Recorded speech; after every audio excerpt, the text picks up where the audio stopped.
Hello again, everyone. Today I am going to be finishing up this Jackson's haul. This is going to be part 2 of 2. And I will put a link down below to the prior video where I swatched these charcoal pencils, these Derwent tinted charcoal pencils, and this F&W Peach Pink acrylic ink and Amsterdam Persian Rose acrylic paint. So I've labeled them all. And now I'm going to go on to exclusively the soft pastels, and I am going to start with the one non-Jackson's brand pastel because all of the others are handmade pastels by Jackson's. So let's go ahead and get started. Yeah, you can see you can get really messy working with soft pastels. I'm going to try to keep my hands on the wrappers so that I don't get too messy. And then I am going to show you how you can seal these the same way I sealed these with matte gel. I might try water first and see if I prefer that because these are not super smudgy. They are smudgy, but they're not super smudgy now that they have just water on them. These have matte gel and then these have water. So let's go ahead and do this. So this is Art Spectrum Pure Pigment Artist Soft Pastel, and this is one of the more inexpensive pastels that Jackson's carries. This color is Bordeaux. So really, really pretty. So I'm noticing quite a bit of dust around. So different brands will produce different amounts of dust on these. This one I'm just going to put back in its little case here that it came in, and then I'm going to put it with my drawers of soft pastels. And then, as I mentioned in the last video, for all the handmade pastels, I have been keeping mine in these Galen leather boxes by color group. So like here I have my blues and grays and maybe a black or two in there. And then in this one, I have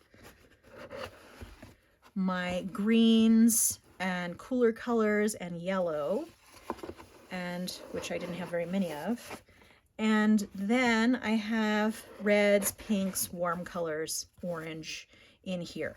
So when I'm done with swatching these Jackson's brand handmade soft pastels, I will put them in those boxes. So we're going to start with the blue and the greens that I got. Let's go ahead and start with blue because I only have one of those.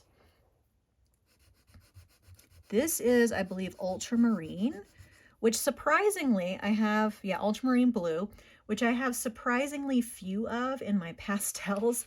So that I'm trying to fill in gaps in my collection here. This green is deep olive green. Oh, that's interesting. Oh, that's a little dry on that side. Okay. So sometimes if your pastel, like if you were to put matte gel down on your page and then put this into the matte gel, your matte gel would develop a crust like that. And I don't know how this one did it. You can see it's like you can't start it. But if I moved around where the part that didn't touch whatever that was seems fine. So you really don't want to do that. You want to put the matte gel onto the pastel, the water onto the, well, water's fine. You could work into water. You just have to wait for your pastel to dry. All right, and then this one is olive green, parenthesis, olive leaf. Oh, that one's really nice and soft. Sometimes the texture does vary depending on the pigment. So those are lovely. All right, so now let's move on to the pinks. All the rest of these are going to be some variation on pink, because I was kind of on a pink kick, and Jackson's has a lot of really nice pinks in their pastel line. So this one is apricot pink, which, you know, that's a lot more what I associate with apricot pink than this, which is peach pink in that acrylic ink. And then we have salmon pink. And oh, this is lovely and soft. These are really nice pastels. They're super cheap too. They're $2 something a piece, which is pretty good for soft pastels. And then this, yeah, I got fluorescent pink. Oh my goodness, these are so buttery and soft. Oh, lovely. I really like the texture on these. Just because a pastel is handmade doesn't necessarily mean they're going to be a better texture, but these do seem to be a very nice texture. And then this is light pink. This was actually the first one that I put in my cart, and it's really beautiful. And this paper that I'm using that I got at Jackson's at the same time, this is the Sea White sketchbook. You get quite a few pages and it's pretty economical. And it seems to be handling the water on top of these, the matte gel on top of these, the acrylic ink, the acrylic paint, all pretty well. There's a tiny bit of buckling, but nowhere near as I would have feared, as much as I would have feared. So this one is Rose Gray, which is also really lovely. Okay, so those are super nice. That was the end of my soft pastel swatches here. So now I really do wish I had a smaller brush in matte gel. Because as you can, for matte gel, because as you can see here, they got really super streaky. I think what I'm going to do is I'm going to do the same thing as what I did here. Put water over the top.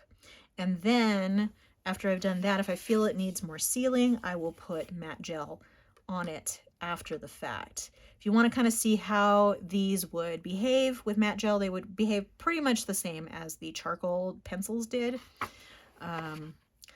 But what's really nice about soft pastels is that you can wet them.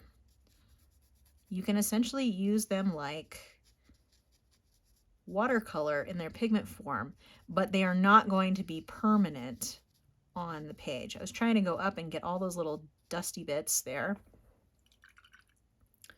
So that is really, that was Bordeaux, so that's really beautiful. And you can water them out, or you can just try to add less water and keep them pretty pigmented. This is the Ultramarine by Jackson's. And I do think it's kind of interesting to see how they react with water. This is kind of interesting. So this seems to be having a little bit of resistance to the water. So I do wonder if there's some sort of wax in there or something that wouldn't necessarily be the best water-soluble ingredient. Because this one just kind of melted into the water. I mean, that seems to be doing fine now, but just texture-wise, I'm wondering if this one is also the same. And they're not immediately just sort of melting into the water. Very interesting. I'd have to look at the ingredient list to see how that, why that might be that way. Okay, so these are these two olive greens. Yeah, very interesting. And I'm adding plenty of water, just like I was with, oh, and now some of that is flowing into here. But I'm adding plenty of water, just like I did with the top one. Yeah, super interesting. I do wonder, and there's a lot of pigment in here too. So I do wonder though what the difference is, because you can see here, maybe you can't, maybe I should get up a little closer with the paper. So as far as I know, that was not a texture in the paper. That's more a function of the pastel itself. So I'm not really quite sure. I do wonder if they have something waxy in them. And these are fairly inexpensive for pastels, but yeah, it's very interesting.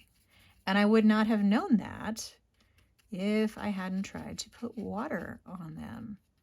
Because normally soft pastels, they're pretty much just pigment and gum arabic. So I'm suspecting that these have something different. And with just the pigment and gum arabic, they would essentially work similar to watercolor, just not as, well, even though they can be reactivated by water, but not as permanent as watercolor on the paper. But yeah, it's so interesting how these react. Well, that is something very interesting to know that I didn't think I was going to learn today. I thought pretty much all soft pastels would be the same. But yeah, they're definitely, and let me make sure that that is not the paper. No, because I am not getting any resistance from the paper itself. That is from the soft pastel. And it's very, very noticeable on this fluorescent one. I wonder if they use brighteners or something. I'm not even sure what additives you would put in soft pastels. Very interesting. Yeah, I'm gonna have to look that up. And then if I find out, I will let you know below. And I'll actually give you a contrasting view with other soft handmade pastels so you can kind of see how this is different from my normal experience with soft pastels, which is not this kind of waxy texture. Because you can see here, there's like sort of a clumping effect going on.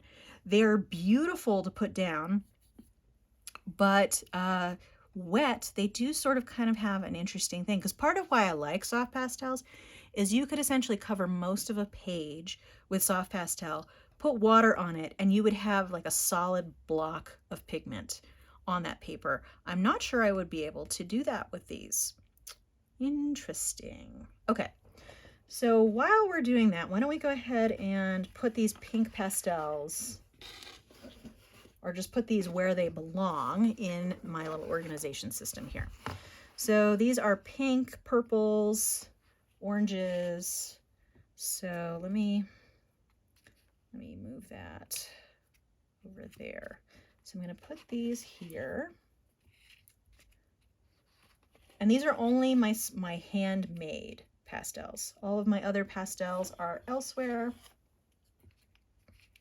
Okay, that's going to go there.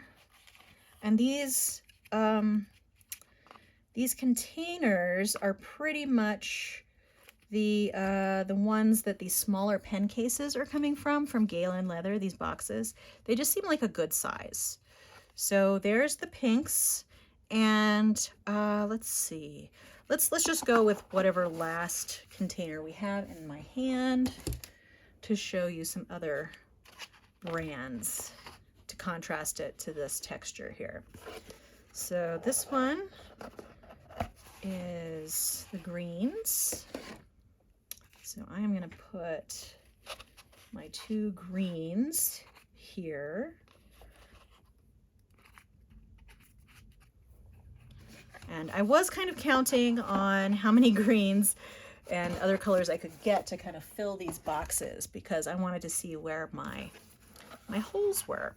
But I do, like I said, I have a lot of other manufactured pastels that also work pretty well. Ooh, and this one was more tightly packed. So let me see how I can fit this in here.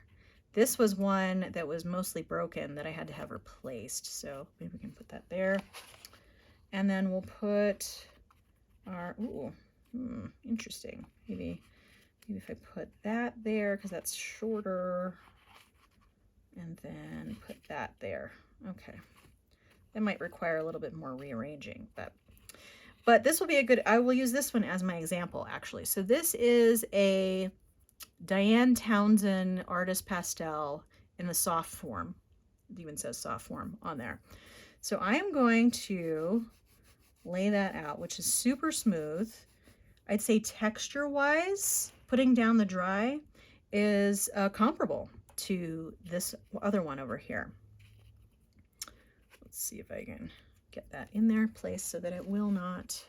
Oh, and the color on that, it's just number 47. They don't have the names on there, but if you're interested in this sort of darker, steely blue, again, I'm going to wipe my hands on a little bit of a wet paper towel here. All right, so let's see what the difference is. Let me make sure I've thoroughly rinsed my brush, because I don't want whatever was on those other pastels to be in my brush. Okay. All right, and then I'm going to get a pretty good amount of water. Yeah. So this is a completely different experience. I mean, I don't know if you can tell, but it's definitely flowing a lot. There's no sticky spots. If I add some more water, it flows super well. It doesn't clump up at all. So basically, you know, I could fill a whole page just with pigment on this. You will get some streaking. Streaking is normal, but not this weird clumping business that's going on, especially in the pink range for Jackson Soft Pastels. So perhaps you do, in the end, get what you pay for, because these are very inexpensive soft pastels. and I'm not sure I could actually use these with water.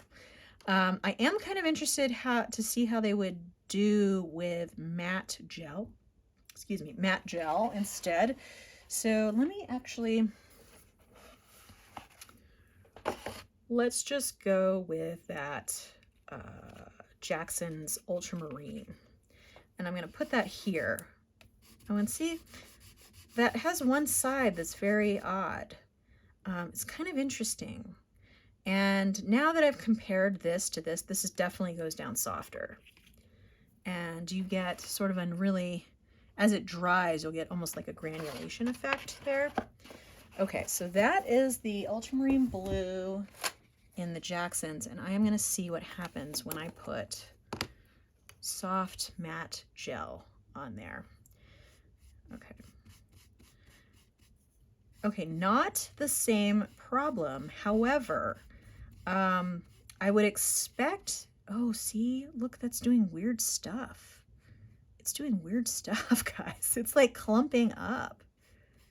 Oh, that's so strange. So strange. All right. So, well, it's kind of sad, really. I mean, if you're just going to be using soft pastels on a page with no further treatment on them, like water or matte gel or medium or any other kind of medium. You could also use gloss. It's just up to you. But yeah, given this result, I'm not sure I could do that. And just out of curiosity, I'm doing one more with this. I'm going to do this one with matte gel as well. And we'll see what the difference is. Okay. Yeah, these Townsend ones are great, but they are, you know, double the price as the Jackson's ones. All right, we're getting a little bit more matte gel, and you don't need a lot, like I said. Okay. Oh, well, you're kind of getting the same result. I probably wouldn't spread it as much as I'm doing here, but you're not getting that weird, like what is this? This weird clumping. So I don't know. I mean, maybe they're similar. I would say if you're just going to be dabbling in soft pastels, I would pick out the colors that you like in good quality brands. You can also get Rembrandt or Sennelier or something like that. They're both perfectly nice. I would get the best quality that you can, because then you're going to be, you're going to know what they're capable of at their best, and you won't get as frustrated. Or if you do, soft pastels may just not be for you. But I do find it very interesting, especially this fluorescent pink acted very strangely with the water. And I do, well, yeah, and they definitely feel chalkier after water being put on them than the charcoal does. And let's see. Yeah, interesting. So this is not as crumbly. Ooh. Sorry, I had a pin on that paper towel to clean my glue. All right. Yeah, so very interesting. I don't know if you're as fascinated as I am. I'm gonna blow the rest of that dust that was there off. But I find this very fascinating for this particular brand of soft pastel. Highly recommend the Townsend. So let's see. Yeah, so as you can see, this was in with water and it is not coming off. There's only a little tiny bit. And then when you rub these after they've been wet, there's quite a bit more. And I don't know if that's because of the white in there. Let's see, the green. Yeah, no, the green is just as much. So that's so strange. What about this one? Oh, I kind of had stuff already on my fingers. Yeah, that one doesn't seem to be. Okay, this one. Yeah, a little bit came off, but it seems like it's not going to rub off as much as these. Okay, so I'm going to refer you to the last video for these swatches here. These are the, so this one is Art Spectrum Soft Pastel, and then all of these are Jackson brand Soft Pastel. And then this was an additional one that I did as a sample. This one is by Townsend, Diane Townsend, and it's the Soft Pastel. She also makes, that company makes sort of like a gritty pastel, which is kind of interesting. I've never tried that one though. But hopefully this can introduce you to some other fun things, some other fun media. And let's go ahead and take a look at the back of the page here. So this is to me pretty good for mixed media. I would probably use this for collage, you know, anything mixed media probably. I could probably use markers on this. Nothing bled through, even with the amount of water I put on there was pretty substantial, but there is a little bit of buckling, if you can see. But still pretty impressed with this Sea White cartridge paper pad from Jackson's. I will put a link down below to the water paper pad, the cartridge paper pad, because this might be a little bit more difficult to find, but you know, you can find their Jackson's pastels just by searching for them on their website, and they're pretty easy to find. Same with these other things. I'll let you decide if you want to look for them yourself, but I will put a link to the paper pad. And just out of curiosity, I'm going to close this and sort of swipe across and see how much transfer. Yeah, so you'll see there's a lot more transfer here where the Jackson Soft Pastels were, which is kind of interesting.